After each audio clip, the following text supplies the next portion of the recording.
Kamu tahu kapan wanita meninggalkan lelaki yang sangat dia cintai? Di saat perjuangannya yang telah dilakukan selalu diremehkan. Di saat ribuan maaf dan kesempatan telah diberikan namun berakhir sia-sia. Di saat perasaannya terlalu dalam selalu kamu abaikan. Dan di saat perasaannya sangat mencintaimu selalu kamu hancurkan.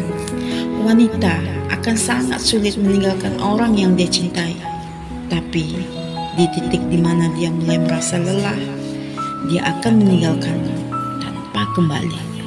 Kesalahan terbesar wanita, dia selalu berpikir bahwa dirinya harus bertahan dan terus bertahan, dan menerima bagaimanapun kondisi hubungannya. Dia tahu dia sudah lelah, tapi dia terus berjuang. Dia sudah ingin berhenti, tapi dia paksa untuk bertahan. Walaupun dia mungkin tahu akhirnya akan seperti apa.